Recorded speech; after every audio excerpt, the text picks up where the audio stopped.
దేవునికి స్తోత్రం. దేవాది దేవుని నామమునకు మహిమ ఘనత మనం చెల్లించుకుందాం. మరి దేవుడు మనతో ఈరోజు ఏం మాట్లాడిపోవచ్చున్నాడు? మనం దేవుని మాటలను శ్రద్ధగా విందాం. వినుట వలన విశ్వాసం కలుగును, వినుట క్రీస్తు యేసు మాట వలన కలుగునని మనకు రోమాపత్రిక 10:17 రాయబడి. అనగా దేవుని యొక్క మాటలను, దేవుని యొక్క మనము వాక్యములను విరివిగా విన్నప్పుడు మన యొక్క జీవితాల్లో కూడా అనూహ్యమైన మార్పులను, గొప్ప ఆశీర్వాదాలను మనం పొందుకోవచ్చు. ఎందుకనగా మనము దేవుని యొక్క మాటలు విరివిగా వినడం ద్వారా మన యొక్క విశ్వాస జీవితంలో కూడా మన యొక్క విశ్వాస పరిమాణం కూడా పెరుగుతుంది. ఎందుకనగా మనము దేవుని పైన విశ్వాసం కలిగి జీవించడమే ఆయన మన నుంచి కోరుకుంటుంది. మన నుండి ఏ ధనమో ధాన్యాదులో లేదంటే ఎటువంటి దేవుడు అటువంటి వాటిని కోరుకోవడం లేదు. కానీ దేవుడు మన హృదయాన్ని కోరుకుంటున్నాడు. మన హృదయంలో ఆయన స్థానం కోరుకుంటున్నాడు. ఇదిగో హృదయం నేను తలుపు యొక్క నిలుచుకి తట్టుచున్నాను, ఎవరైనా నా స్వరము వినినా అతనితో కూడా నేను, వారితో కూడా అతను నాతో కూడా కలిసి మేము భోజనం చేస్తామని దేవుడు వ్రాస్తున్నాడు. అనగా మనము మన హృదయం అనే తలుపును మనము తెరిచినప్పుడు దేవుడు మనల్ని నివసించడానికి ఆయన ఆసక్తి కనబరుస్తున్నాడు. మనము దేవుడికి మన హృదయంలో స్థానం ఇవ్వకుండా అపవాదికి స్థానం ఇస్తూ ఈ లోకంలో చేయడానికి క్రియలు ఎన్నో చేస్తున్నాం. అయినా కూడా దేవుడు మనల్ని క్షమించి మనల్ని ప్రేమిస్తూనే ఆయన మనతో సహవాసం చేయడానికి ఆయన ఇష్టపడుతున్నాడు. ముఖ్యంగా మనము విశ్వాసం కలిగి జీవించాలనేసి దేవుడు మన నుండి కోరుకుంటున్నాడు. హెబ్రీ పత్రిక 11:6 ఈ మాట రాయబడి ఉన్నది. హెబ్రీ పత్రిక 11:6 దేవునికి విశ్వాసం లేకుండా దేవునికి ఇష్టడైన అసాధ్యము, దేవుని యొద్దకు వచ్చువాడు ఆయన ఉన్నాడనియు తను వెతుకు వారికి ఆయన ఫలము దయచేయువాడనియు మనం నమ్మవలెను కదా. చిన్న ప్రార్థన చేసుకుని మనం వాక్యం ప్రారంభించుకుందాం. మా ప్రియ పరలోకపు తండ్రి, మమ్మల్ని ఎంతో ప్రేమించు మా ప్రియ యేసయ్య, మీ బంగారు పాదములకు వేలాది స్తుతులు స్తోత్రాలు చెల్లించుకొనుచున్నాను నా తండ్రి. ఇదిగో నా ప్రభువా తండ్రి, ఈ ఉదయకాల సమయంలో నైనా నీ యొక్క మాటలను తండ్రి యేసయ్య ప్రకటించుచుండగా నేనా తండ్రి నీ యొక్క దివ్యమైన మాటలు, నేనా తండ్రి దయగల మాటలు నేనా తండ్రి మేము పంచుకోవడానికి మీరు మాకు ఇచ్చిన సమయాన్ని బట్టి మీకు వందనాలు చెల్లిస్తున్నాము నా తండ్రి. చెప్పుచున్న నాకు కానీ వింటున్న మా ప్రియ సహోదరులందరికీ కానీ నా ప్రభువా ఈ మాటల నా ప్రభువా గొప్ప ఆదరణ కలిగినట్లు నాకు జ్ఞానం దయచేయండి నా ప్రభువా. నేను కాదు నా ప్రభువా తండ్రి, నన్ను నీ సులువు మాటను మరుగుపరిచి నా తండ్రి నా ద్వారా నా ప్రభువా తండ్రి మీరు మా ప్రియులందరితో తండ్రి మాతో మాట్లాడమని మా ప్రభువును రక్షకుడునైనా యేసు క్రీస్తు పుణ్య దివ్య నామమును బట్టి పాపని ప్రతిమాలు వేడుకొచ్చిన నా పరమ తండ్రి, ఆమేన్. దేవుని యొద్దకు వచ్చువాడు ఆయన ఉన్నాడని తను వెతుకు వారికి ఫలము దయచేయువాడని మనం నమ్మాలి. మొట్టమొదటిగా మనము దేవుని నమ్మాలి, మన సృష్టికర్తను మనం నమ్మాలి, మన రక్షకుని మనం నమ్మాలి, ఆయన పైన విశ్వాసం ఉంచాలి. మనము చేయరాని మనకు చేయలేని, ఎవరు సహాయం చేయలేని ఆ యొక్క సమస్యను కూడా దేవుడే మనకు పరిష్కారం చూపిస్తాడని మనం నమ్మాలి. చూడండి, మనము డాక్టర్ దగ్గరకు వెళ్ళినప్పుడు కూడా ఒకవేళ మనకు ఆ డాక్టర్లు కూడా గుణపరచలేనటువంటి ఒక అనారోగ్యం కలిగింది అనుకోండి, మనం డాక్టర్ దగ్గరకు వెళ్తాం. వారు ఏమంటారంటే ఇదిగో మా ప్రయత్నం మేము చేస్తున్నాము, తర్వాత దేవుని యొక్క చిత్తము, దేవుని యొక్క అనుగ్రహం వల్ల మాత్రమే ఈ యొక్క సమస్య నుండి మీకు పరిష్కారం దొరుకుతుంది. మానవ ప్రయత్నం మేము చేస్తున్నాము, తర్వాత దేవుని యొక్క దయపైన ఆధారపడుతుందని కూడా డాక్టర్లు, వైద్యులు కూడా మనతో చెప్పుకుంటారు. అనగా మనుష్యులు పరిష్కరించలేని, మనుష్యులు తీర్చలేని సమస్యలు కూడా దేవుడు వాటికి పరిష్కారం చూపగలడు. అటువంటి క్లిష్టమైన అనారోగ్యాలు కూడా దేవుడు ఆరోగ్యం దయచేయగల సమర్థుడు. మన దేవుడు సమర్థుడు, ఆయనకు అసాధ్యమైనది ఏది లేదు. నేనే యెహోవాను, నాకు అసాధ్యమైనది ఏదైనా ఉన్నదా? నేను తప్ప వేరొక దేవుడు లేడని కూడా మనకు వాక్యంలో మనం చూస్తున్నాం. అనగా మనము ముఖ్యంగా మనం చేయవలసింది దేవుని పైన మనం పూర్తిగా మనం ఆధారపడటము, ఆయన మనం నమ్మడము, ఆయన పైన మనం విశ్వాసం కలిగి జీవించడము. చూడండి, ఆ మార్కు సువార్త 9:23 ఒక శ్రేష్టమైన మాట మనం చూస్తుంటాం. అందరికీ సుపరిచితమైన మాట. మార్కు సువార్త 9వ అధ్యాయం 23వ వచనంలో, నమ్ముట నీ వలనైతే నమ్మువానికి సమస్తము సాధ్యమే. మనము నమ్మాలి. ఈ మాటలు స్వయంగా యేసయ్యే చెప్పుచున్నాడు. మనుషులు చెప్పిన మాట కాదు ఇది. యేసయ్య తను పలుకుచున్న మాట ఇది. నమ్ముట నీ వలనైతే నమ్మువానికి సమస్తము సాధ్యమే. ఈ మాట దేవుడు ఈరోజు నీతో కూడా మాట్లాడుచున్నాడు. నీవు నమ్ముచున్నావా? నీవు నమ్ముచున్నావా? లేక మనం నమ్ముచున్నామా? దేవుని కార్యం చేయగలని మనం నమ్ముచున్నామా? ఎప్పుడైతే మనము నమ్ముతామో, మనం ఎప్పుడైతే దేవుని పైన ఆధారపడతామో, ఎప్పుడైతే మనం విశ్వాసం కలిగి జీవిస్తామో, అప్పుడు తప్పకుండా ఆయన ప్రతి ఒక్క సమస్యను ఆయన నెరవేర్చగల సమర్థుడు. మన దేవుడు సమర్థుడు. చూడండి, అంత మాత్రమే కాకుండా యోహాను సువార్త 6వ అధ్యాయం 37వ వచనంలో మరొక శ్రేష్టమైన మాట మనం చూస్తున్నాం. యోహాను సువార్త 6వ అధ్యాయం 37వ వచనం, తండ్రి నాకు అనుగ్రహించు వారందరూ నా యొద్దకు వద్దురు, నా యొద్దకు వచ్చు వారిని నేనెంత మాత్రమును బయటకు త్రోసివేయను. చూడండి, నా యొద్దకు వచ్చు వారిని నేనెంత మాత్రము బయటకు త్రోయను. నన్ను నమ్మి వచ్చిన వారి చెయ్యి నేను విడవను, నిన్ను ఎడబాయను, భయపడను, నిబ్బరము కలిగి ధైర్యముగా ఉండమని వాక్యంలో మనం చూస్తున్నాం. ఆయన వద్దకు మనం పూర్తిగా ఆయన పైన ఆధారపడి ఆయన వద్దకు వచ్చినప్పుడు ఆయన మన చెయ్యి విడిచిపెట్టడు. ఆయన వాగ్దానం చేసి ఉంటున్నాడు. వాగ్దానం చేసిన వాడు నమ్మదగిన వాడు. మన దేవుడు నమ్మదగిన వాడు, నీతిమంతుడు. మన దేవుడు తప్పకుండా ఆయన తన సమయంలో మనకు తప్పకుండా ఆయన కార్యము ఆయన నెరవేరుస్తాడు. చూడండి, 1 పేతురు 5వ అధ్యాయం 6వ వచనంలో, దేవుడు తగిన కాలమందు ఆయన మన సమస్యలు తీర్చినట్లు ఆయన యొక్క బలిష్టమైన చేతుల కింద మీరు దీన మనస్కులై ఉండి, ఆయన బలిష్టమైన చేతుల్లో మేము దీన మనస్కులుగా ఎప్పుడైతే ఉంటామో ఆయన సమయమందు, తగిన సమయమందు మనకు ఆయన సహాయం చేస్తాడు. మన దేవుడు మనల్ని విడిచిపెట్టేవాడు కాడు. కాబట్టి నా ఎందుకు వచ్చు వారిని ఎంత మాత్రము త్రోసివేయను, విస్మరించను, వదిలిపెట్టను. దేవుడు చేస్తున్న వాగ్దానం. కాబట్టి మనం కూడా మన దేవుని యొద్దకు మనం పూర్ణ విశ్వాసంతో, పూర్ణ బలముతో, పూర్ణ ఆత్మతో మనం ఆయన యొద్దకు వెళ్ళి ఆయన సేవించాలి, ఆయనను కనపరచాలి, ఆయనను కొనియాడాలి, ఆయనను మనం అడగాలి. అడుగుడి మీకు ఇవ్వబడును, తట్టుడి మీకు తెరవబడును, వెతుకుడి మీకు దొరుకును. అడుగు ప్రతి వానికి ఇవ్వబడును, వెతుకు ప్రతి వానికి దొరుకును, తట్టు ప్రతి వానికి ఆయన తీరు. కాకపోతే మనం ఏమడగాలి? అడగనాని వాటిని మనం అడగకూడదు. ఆయన చిత్త ప్రకారం అడగాలి. ఆయన చిత్త ప్రకారమే మనం అడగాలి. నా యందు మీరును, మీ యందు నా మాట నిలిచి ఉండడా, నా పేరు మీరు నన్ను ఏమడిగినను అది నేను మీకు అనుగ్రహించుననే మాట మనకు యోహాను సువార్త 15వ అధ్యాయం 7వ వచనంలో కనపడుతుంది. కానీ ఆయన చిత్త ప్రకారం అడగాలి. అడగనాని అడగకూడదు.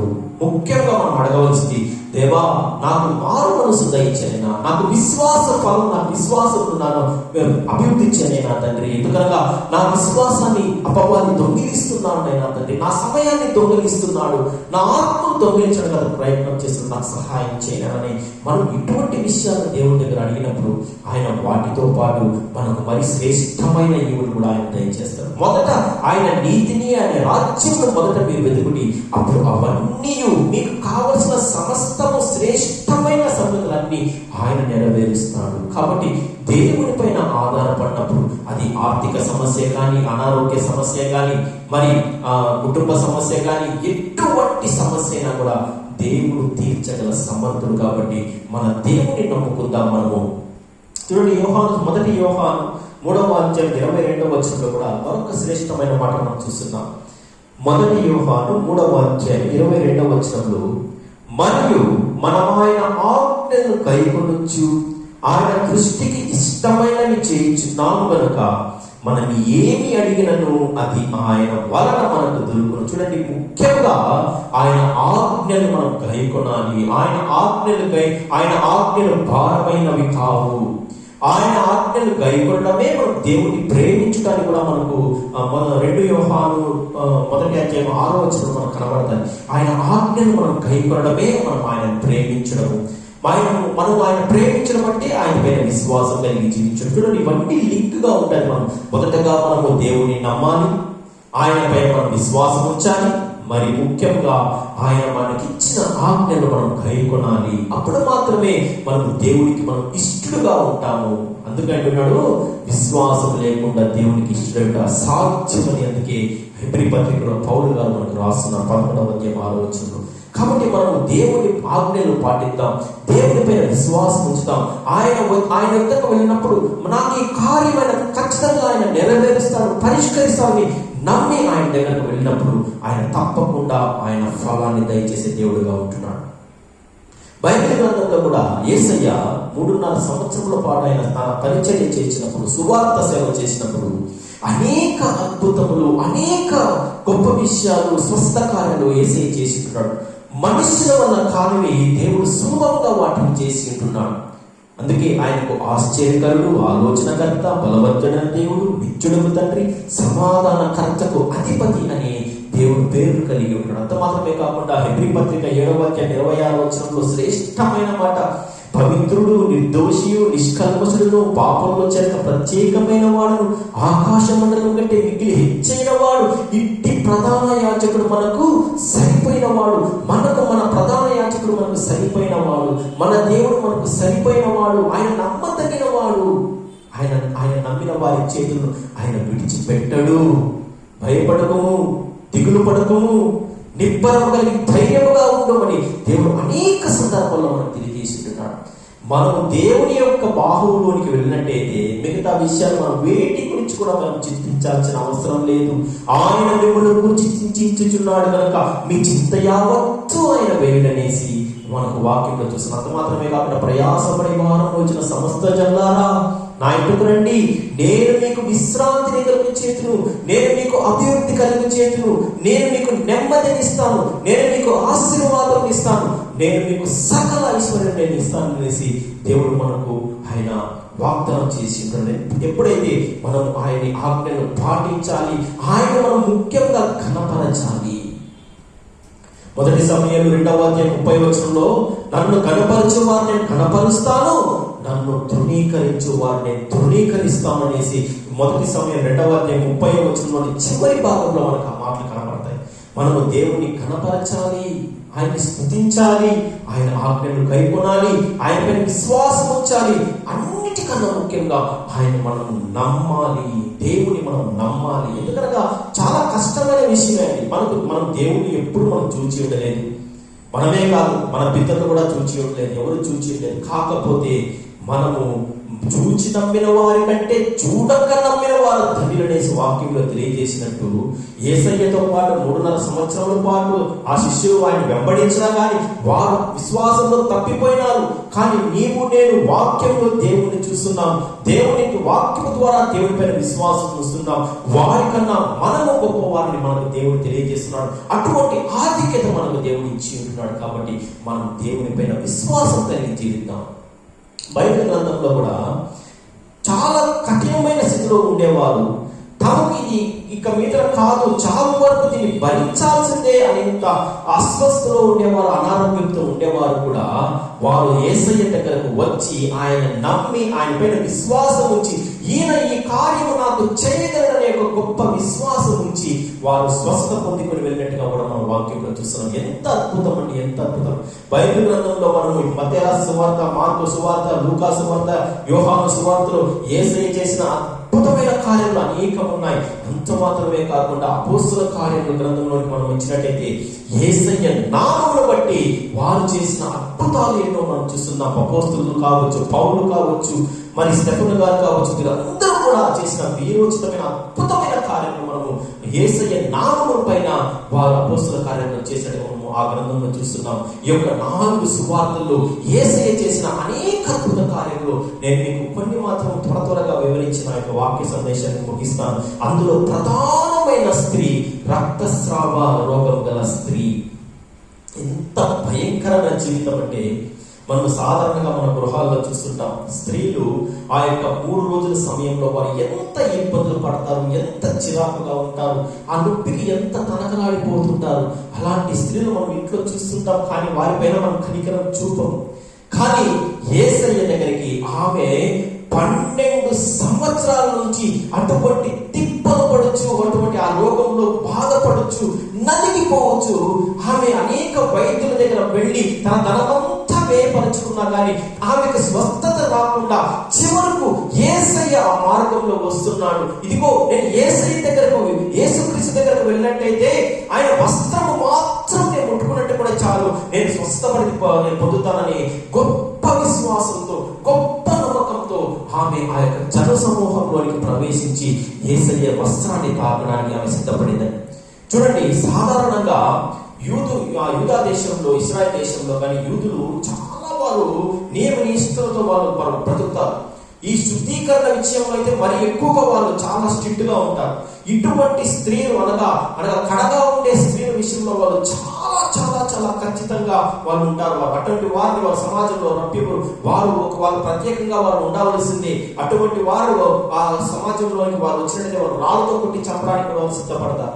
ఎందుకనగా ఈమెకు 3 రోజులు 5 రోజులు కాదు, 12 సంవత్సరాల నుంచి ఆమె ఆ బాధలు తిప్పలు పడతా ఉంది. వారి దృష్టిలో ఈమె అపవిత్రురాలు. ఆమె అపవిత్రురాలు. బైబిల్ గ్రంథంలో ఆమె పేరైతే రాయబడలేదు, కానీ కొన్ని మత గ్రంథం, కొంతమంది బైబిల్ పండితులు ఏమంటున్నారంటే ఆమె పేరు వెరోనికా అనే పేరు ఆమె కలిగి ఉన్నది అని వారు చెప్తున్నారు. ఈ వెరోనికా గారు 12 సంవత్సరాల నుంచి తిప్పలు పడతావు. చూడండి, లేవియ కాండము 15వ అధ్యాయం 25వ వచనంలో, లేవియ కాండము 15వ అధ్యాయం 25వ వచనంలో, ఒక స్త్రీ కడగా ఉండు కాలమునకు ముందుగా ఆమె రక్తస్రావము ఇంకా అనేక దినములు శ్రమించినను, ఆమె కడగా ఉండు కాలమైన తరువాత శ్రమించినను, ఆమె అపవిత్రత ఆమె కడగా నుండి దినములలో వలననే ఆ స్రావ దినములన్నీ ఉండును, ఆమె అపవిత్రురాలు.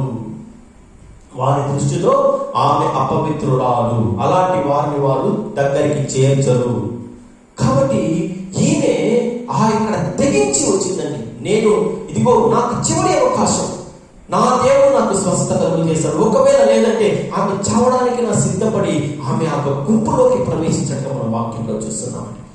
ఆమె విశ్వాసం కలిగి ఆమె నమ్మకత్వంతో ఎప్పుడైతే యేసయ్య యొక్క వస్త్రపు చెంగును ఆమె తాకిందో వెంటనే ఆమె యొక్క రక్తధార కట్టింది. ఆమె యొక్క స్రావం నిలిచిపోయింది. ఆమె స్వస్థత పొందినట్టుకున్నట్లుగా ఆమెను వాక్యంలో చూస్తున్నాం. ఆమె ఎంతో బలమైన విశ్వాసంతో, దృఢమైన విశ్వాసంతో యేసయ్య యొక్క వస్త్రపు చెంగును మాత్రం ఉంటుంది. వెంటనే ఆమె స్వస్థ పొందుకున్నదండి. ఎంత గొప్ప కార్యం కదండి, ఎంత గొప్ప కార్యం. వెంటనే యేసయ్య తనలో నుండి ప్రభావం బయలు వెళ్ళదని ఆయన గ్రహించి ఆయన నిలిచి, ఇప్పుడు నన్ను ఎవరు తాకినారు అనేసి ఆయన క్వశ్చన్ చేస్తున్నాడు. ఈ మాటలన్నీ మనము మార్కు సువార్త 5వ అధ్యాయం 25వ వచనం నుంచి 34వ వచనం వరకు చదివినప్పుడు ఈ యొక్క భాగం అంతా మనకు కనబడతారు. శిష్యుల వైపు తిరిగి యేసయ్య నన్ను ఎవరో తాకినారు అన్నప్పుడు వాళ్ళు నవ్వుకొని, ప్రభువా జనులు గుంపులుగా నీ వెంబడి వస్తున్నారే, ఎవరు నీ పైన పడ్డారో, మేమే కూడా మిమ్మల్ని అనేక సార్లు తాకి ఉండొచ్చు అన్నప్పుడు యేసయ్య కాదు కాదు కాదు, ఎవరో స్వస్థత కోరి నన్ను తాకినారు అనే విషయాన్ని ఆయన గమనించి ఆయన చుట్టూ కలిగి చూసినట్టుగా వాక్యంలో చూస్తున్నాం. ఆయన కలిగి చూసినప్పుడు ఆమె భయపడుచు వణకుచు ఆయన ముందుకు వచ్చింది. చూడండి, మార్కు సువార్త ఆ మాటలు మనకు కనబడతాయి. మార్కు సువార్త 5వ అధ్యాయం 33వ వచనంలో, అప్పుడు ఆ స్త్రీ తనకు జరిగినది ఎరిగి భయపడి వణకుచూ వచ్చి ఆయన ఎదుట సాగిలపడి తన సంగతంతయు ఆయనతో చెప్పాను. అందుకైన, కుమారి, నీ విశ్వాసము నిన్ను స్వస్థపరచెను, సమాధానం గలదానమై పొమ్ము, నీ బాధ నివారణై నీకు స్వస్థత కలుగును గాక అని ఆమెతో చెప్పాను. కుమారి, నీ విశ్వాసము నిన్ను స్వస్థపరచెను. ఆమె నమ్మిందండి. యేసయ్య ఈ కార్యం ఆయన నెరవేరుస్తాడు, నా యొక్క బాధ ఆయన నివారణ చేస్తాడు, నాకు ఆయన స్వస్థతనిస్తాడు అని ఆయన నమ్మింది. ఆమె విశ్వాసంలో తెరించి ఆమె ముందుకు వచ్చి యేసయ్య దగ్గరకు వచ్చి ఆమె స్వస్థత ఆ ఫలాన్ని పొందుకున్నట్టుగా మన వాక్యంలో చూస్తున్నాం. అటువంటి విశ్వాసాన్ని దేవుడు నీ నుండి నా నుండి కూడా ఆయన కోరుకుంటున్నాడు. మనం కూడా విశ్వాస జీవితంలో తెగించి మనం ముందుకు వెళ్ళాలి. దేవుని కార్యం నాకు చేశాడు. మనుషుల వల్ల కానివి దేవునికి సమస్తము సాధ్యమే. మనుషులు నమ్ముకున్న కంటే యెహోవాను ఆశ్రయించడమేను, నన్ను రాజును నమ్ముకున్న కంటే యెహోవాను ఆశ్రయించడం మేలని మనకు 118వ కీర్తన 8వ వచనం మనకు కనబడతారు. ఆమె అలాగే మనుషులు నమ్ముకోలేదు. మనుషులపై ఆధారపడినా మీకు ఫలం దొరకలేదు, వైద్యులపైన ఆధారపడినా మీకు ఫలం దొరకలేదు. కానీ దేవుని యొద్దకు ఆమె వచ్చింది, విశ్వాసంతో ఆమె వచ్చింది. కాబట్టి ఆమె స్వస్థత పొందుకొని ఆ ఫలాన్ని పొందుకుని మన వాక్యంలో చూస్తున్నాం. మరి రెండవ వ్యక్తి మనం చూసినట్టయితే, మరొక వ్యక్తి మనం అద్భుతమని, ఇది కూడా చాలా అద్భుతమైన కార్యం అండి. పుట్టు గుడ్డివాడు, ఆయన పేరు బర్తిమయి. బర్తిమని అనే పుట్టు గుడ్డివాడు, ఆయన కూడా యేసయ్య పైన విశ్వాసం ఉంచి ఆయన స్వస్థత పొందుకున్నట్టుగా మనం వాక్యంలో చూస్తున్నాం. అదే మార్కు సువార్త 10వ అధ్యాయం 46వ వచనం నుంచి 52వ వచనం వరకు చదివినట్టయితే ఈ యొక్క భాగం మనకు కనబడతారు. మార్కు సువార్త 10వ అధ్యాయం 46 నుంచి 52వ వచనం చూసినట్టయితే, యేసయ్య ఎరికో పట్టణానికి ఆయన వచ్చినట్టుగా చూస్తున్నాం. ఆయన ఎరికో పట్టణంలో ఆయన వచ్చినప్పుడు జన సమూహం ఆయన వెంబడిస్తూ వస్తున్నది. ఆ జన సమూహంలో ఒక గుడ్డి భిక్షకుడు ఆయన భిక్షం అడుక్కుంటూ దారి ప్రక్కన ఆయన కూర్చొని ఆయన భిక్షం అడుక్కుంటూ ఉండేవాడు. ఆ యొక్క జన సమూహము, ఆ యొక్క జన ప్రవాహము, ఆ యొక్క కోలాహలం చూచి ఆయన పక్కవారు నడుచున్నారు. ఏం జరుగుతున్నదంటే, నజరేయుడైన యేసుక్రీస్తు ఈ మార్గంలో వస్తున్నాడు, ఇదిగో ఆయన దాటి వెళుచున్నాడనే మాట ఎప్పుడైతే బర్తిమయి చెవిలో పడిందో, వెంటనే బర్తిమయి, చూడండి, దావీదు కుమారుడా, నజరేయుడైన యేసు, నన్ను కరుణించుము. పుట్టు గుడ్డివాడు. ఆయన కూడా యేసయ్య రాక కొరకు ఆయన ఎదురు చూస్తున్నాడు. ఏదో ఒక రోజు ఆయన యేసయ్య గురించి ఆయన విన్నాడు. ఏదో ఒక రోజు ఆయన తీసుకుని వెళ్ళేవారు ఎవరు లేదు. కానీ ఏదో ఒక రోజు ఈ మార్గంలో వచ్చినప్పుడు, ఇదిగో నేను యేసయ్య దగ్గర స్వస్థ పొందుకుంటాను ఆయన ఎదురు చూచినాడు, విశ్వాసంతో ఎదురు చూచినాడు. ఆ రోజు రానే వచ్చింది. యేసయ్య మార్గంలో వెంబడి వెళ్తున్నప్పుడు గుడ్డి భిక్షకుడైన బర్తిమయి కేకలు వేస్తున్నాడు. దావీదు కుమారుడా, నజరేయుడైన యేసు, నన్ను కరుణింపుమని ఆయన కేకలు వేస్తున్నప్పుడు ఆ చుట్టూ ఉన్న వారందరూ ఆయన వారిస్తున్నారు. ఊరుకో, ఆయన దూరంగా వెళ్ళిపోయినాడు, నీ మాటలు ఆయన వినపడదు అనేసి ఆయన ఆ బర్తిమయిని వారు గద్దించినప్పుడు అతడు ఆయన నిరాశ పడకుండా విశ్వాసంతో మరీ ఎక్కువగా, దావీదు కుమారుడా యేసు, నన్ను కరుణింపుము మరీ ఎక్కువగా ఆయన కేకలు వేసినప్పుడు ఆ కేకలు ఆ యేసయ్య చెవిలో పడింది. యేసయ్యకి తెలియదా అండి? ఆ మార్గంలో ఆయన సర్వ సృష్టికర్త, ఆయనకి సమస్తము ఆయనకు తెలిసినదే. ఆయన మార్గంలో వెలిచినప్పుడు, ఇదిగో నా కొరకు ఎదురు చూస్తున్న వ్యక్తి ఈ మార్గంలో ఉంటున్నాడు, ఎదురు చూస్తున్నాడు, ఆ గుడ్డివాడిని స్వస్థపరచాలని యేసయ్యకి తెలియదా అంటే తెలుసు. కాకపోతే మనం అడగాలి. అడిగిన వెంటనే దేవుడు మన అక్కర్లన్నీ తీర్చేవాడు. మనం అడగాలి. ఇక్కడ కూడా బర్తిమయి అతను కేకలు వేస్తున్నాడు. చివరి అవకాశం, మరలా అటువంటి అవకాశం అతనికి వస్తుందో లేదో అతనికి తెలియదు కనుక అతడు కేకలు వేస్తున్నాడు. యేసు, నా దావీదు కుమారుడా, నజరేయుడైన యేసు, నన్ను రక్షింపు, నన్ను కరుణించుమని కేకలు వేసినప్పుడు యేసయ్య ఆగినట్టుగా మనం వాక్యంలో చూస్తున్నామండి. ఆ యేసయ్య ఆగినాడు. ఆగి అతను తన దగ్గరకు తీసుకురమ్మని చెప్పినప్పుడు అక్కడ ఉండేవారు శిష్యులు ఆయన ఎదురుకు వచ్చి, ఇదిగో ఆయన ప్రభువు నిన్ను పిలుస్తున్నాడనే మాట ఎప్పుడైతే బర్తిమయి చెవిలో పడిందో అతడు వెంటనే దిక్కున లేచినట్టుగా మన వాక్యం, దిక్కున లేచి ఆలస్యం చేయలేదు, దిక్కున లేచినాడు. తన పైబట్టను అక్కడే పడవేసి దిక్కున లేచి ఆయన యేసయ్య దగ్గరికి వచ్చినప్పుడు యేసయ్య అడుగుచున్నాడు బర్తిమయితో, నీకు నేనేం చేయకూరుచున్నాను, నీకేం చేయాలి నేను అన్నప్పుడు, అయ్యా నాకు చూపు కలిగించాలి. ఎందుకంటే గుడ్డివారి సమస్య భయంకరం. ఎప్పుడు చీకట్లోనే వారు ఉండాలి. వారికి ఏమీ కనపడదు. పాపం ఏమైనా కాబట్టి ఇతరులపైన ఆధారపడాలి. వారికి ఎటువంటి ఏమీ కనపడదు, ప్రకృతి కనపడదు, ఏమీ కనపడదు. కాకపోతే ఆయన చూపు కోరుకుంటున్నాడు. అయ్యా నాకు చూపు అనుగ్రహించమన్నప్పుడు యేసయ్య అతని విశ్వాసంలో చూచి, ఇదిగో నేను స్వస్థత పొందమనేసి వాక్యంలో చూస్తాం. చూడండి, మార్కు సువార్త 10వ అధ్యాయము 51-52 వచనాలను చూసినట్టయితే, యేసు, నేను నీకేమి చేయకూర్చున్నానని వాడిని అడగగా ఆ గుడ్డివాడు, బోధకుడా, నాకు దృష్టి కలుగు చేయమని ఆయనతో అనేను. అందుకు యేసు, నీవు వెళ్ళుము, నీ విశ్వాసము నిన్ను స్వస్థపరచని చెప్పిన వెంటనే భర్తిమయి చూపు పొంది అక్కడి నుంచి వెళ్ళినట్టుగా వాక్యంలో చూస్తున్నాం. భర్తిమయి కూడా యేసయ్య వద్దకు వచ్చి ఆయన నమ్మి, ఆయన నాకు ఈ యొక్క స్వస్థత ఆయన కలుగు చేస్తాడు, నాకు ఆయన చూపు అనుగ్రహిస్తాడని గొప్ప విశ్వాసం కలిగి కేకలు వేశాడు. ఈ రోజు కూడా మనం కూడా మన యొక్క సమస్యలు ఉన్నప్పుడు ఒంటరిగా ప్రార్థన గదిలోనికి వెళ్ళి మనం కేకలు కాదు, కానీ మనము దేవుణ్ణి అడిగినప్పుడు మనము ఆ యొక్క ఖచ్చితంగా ఫలాన్ని పొందుకుంటాము. రక్తస్రావ రోగం గల స్త్రీని స్వస్థపరిచిన దేవుడు, భర్తిమయికి ఆయన చూపునకు ఇచ్చిన దేవుడు, అదే నేటికి కూడా ఆయన జీవం కలిగిన దేవుడు, నేటికి కూడా ఆయన పనిచేస్తున్నాడు. మన కొరకు ఆయన సహాయం చేయడానికి ఆయన సిద్ధంగా ఉన్నాడు. మనం చేయవలసింది మనం విశ్వాసం ఉంచాలి. విశ్వాసం కలిగి జీవించినప్పుడు తప్పకుండా ఆయన ఆ యొక్క కార్యం నెరవేర్చాలనేసి మనం వాక్యంలో చూస్తున్నాం. చివరిగా నేను 3వ వ్యక్తి గురించి నేను మీకు వివరించిన నా వాక్య సందేశం ముగిస్తాను. 3వ వ్యక్తి శతాధిపతి.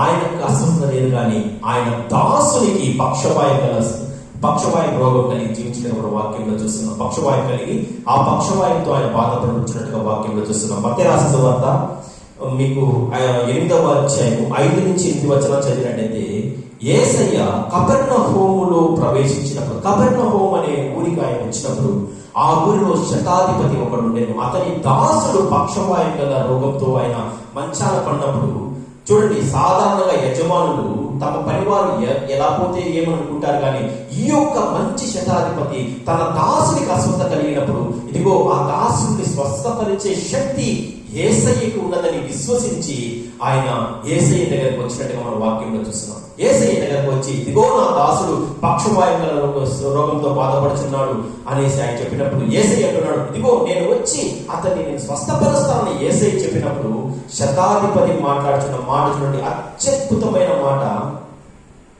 మీకు మత్తయి రాసిన సువార్త 5వ అధ్యాయంలో కనబడుతుంది. ఆ శతాధిపతి, ప్రభువా, నీవు నా ఇంటిలోనికి వచ్చేందుకు నేను పాత్రుడను కాను, నీవు మాట మాత్రం సెలవిమ్ము, అప్పుడు నా దాసుడు స్వస్థపరచుకునైనా నీవు నా ఇంటిలోనికి రావడానికి నాకైతే అర్హత లేదు, నైనా నువ్వు ఒక మాట సెలవయ్యా, ఆ మాట ప్రకారం అతను స్వస్థత పొందుతారనేసి ఆయన విశ్వాసించిన ఒక్క మాట మాత్రం నీవు సెలవిమ్ము, వదిలిపోవును వ్యాధి బాధలన్నీ, ఒక్క మాట మాత్రం నీవు సెలవిమ్ము, వదిలిపోవును వ్యాధి బాధలన్నీ అనే మాట ప్రకారం ఆయన విశ్వాసంతో యేసయ్యతో అన్నప్పుడు యేసయ్య గొప్ప మాట అంటున్నాడని ఆయన ఆ యొక్క శిష్యుల వైపు తిరిగి, యేసు ఈ మాట విని, మత్తయి రాసిన సువార్త 8వ అధ్యాయం 10వ వచనంలో, యేసు ఈ మాట విని ఆశ్చర్యపడి వెంట వచ్చుచున్న వారిని చూచి, ఇశ్రాయేలులో ఎవరికైనాను నేను ఇంత విశ్వాసం ఉన్నట్టు చూడలేదని నిశ్చయముగా మీతో చెప్పుచున్నాను. ఇశ్రాయేలులో కూడా, యూదులలో కూడా ఇంతటి విశ్వాసము. శతాధిపతి అన్యుడైన ఆయన రోమా పట్టణస్థుడు, అతను శతాధిపతి, సెంచూరియన్. కానీ ఇశ్రాయేలులో కూడా ఇతనికున్నంత విశ్వాసం నేను ఎవరిలోనూ చూడలేదనేసి శతాధిపతిని గురించి ఎంత గొప్ప సాక్ష్యము ప్రభువైన యేసుక్రీస్తు సెలవిస్తున్నాడు. నీ నుంచి నా నుంచి కూడా అటువంటి సాక్ష్యాన్ని యేసయ్య కోరుకుంటున్నాడు. ఇంత గొప్ప విశ్వాసం నేను ఎవరిలో కూడా చూడలేదనే మాట, సాక్ష్యాన్ని నీ నుండి నా నుండి కూడా ప్రభువు కోరుకుంటున్నాడు. అటువంటి సాక్ష్యకరమైన జీవితం జీవించడానికి మనం కూడా ప్రయత్నం చేద్దాం. ఎప్పుడైతే యేసయ్య ఆ మాటను చలచేశాడో వెంటనే మత్తయి రాసిన సువార్త 8వ అధ్యాయం 13వ వచనంలో, అంతటా యేసు, ఇక వెళ్ళుము, నీవు విశ్వసించిన ప్రకారం నీకు అవును కాక అని శతాధిపతితో చెప్పెను. ఆ గడిలోనే అతని దాసుడు స్వస్థత నొందెను. ఎప్పుడైతే యేసయ్య ఒక మాట ఆయన నోటి వెంబడి నుంచి బయటకు వచ్చిందో వెంటనే ఇంటిలో ఉన్నటువంటి ఆ యొక్క శతాధిపతి యొక్క దాసుడు, మంచం పైన పడి ఉన్న దాసుడు వెంటనే ఆ గడియలోని అతడు స్వస్థత పొందుకున్నట్టుగా మనం వాక్యంలో చూస్తున్నామండి. యేసయ్య చూడండి, రక్తస్రావం గల స్త్రీ యేసయ్య దగ్గరకు వచ్చింది. భర్తిమయ్యి యేసయ్య వెళ్తున్నాడనేసి కేకలు వేసి యేసయ్య దగ్గరకు వచ్చినాడు. కానీ శతాధిపతి ఆయన విశ్వాసం ఇంటిలో ఎక్కడో పడి ఉన్న ఆ యొక్క దాసుడుగా స్వస్థతపరచబడ్డాడంటే యేసయ్య యొక్క గొప్ప కార్యములండి. ఇవన్నీ అద్భుతకరుడు. ఆయనకు సమస్తము సాధ్యమే. ఆయనకు అసాధ్యమైనది ఏదీ లేదు. నేను కూడా ఆయన ఎదురు చూస్తున్నాడు. నా బిడ్డలు నా పైన ఆధారపడినప్పుడు తప్పకుండా నేను వారికి ఫలము దయచేస్తాను, వారికి స్వస్థతను ఇస్తాను, వారి సమస్యలు తీరుస్తాను, వారికి నేను అండగా ఉంటాననేసి ఆయన ప్రతి విషయంలో ప్రతి క్షణము నీ కొరకు నా కొరకు ఎదురు చూస్తున్నాడు. మనం కూడా మన యొక్క విశ్వాస జీవితంలో కానీ నమ్మకత్వం కలిగి సాక్ష్యకరమైన జీవితం జీవించినప్పుడు దేవుడు ఆయన తగిన ఫలము దయచేశాలని మనం నమ్మాలి. నమ్ముటనే వల్లైతే నమ్మవానికి సమస్తము సాధ్యమే అన్నట్టు మనము నమ్మాలి. దేవుడి పైన విశ్వాసం కలిగి జీవించాలి. దేవుడి పైన మనం ఆధారపడాలి. అప్పుడు మాత్రమే ఆయన మనకు సమస్త కార్యం నెరవేర్చు. మనం కూడా అటువంటి విశ్వాస జీవితంలో మనం కూడా జీవిద్దాం. దేవుడి కొద్ది మాటలు దీవించి నడిపించుగాక. Amen. Hallelujah. Praise the Lord. Praise the lord.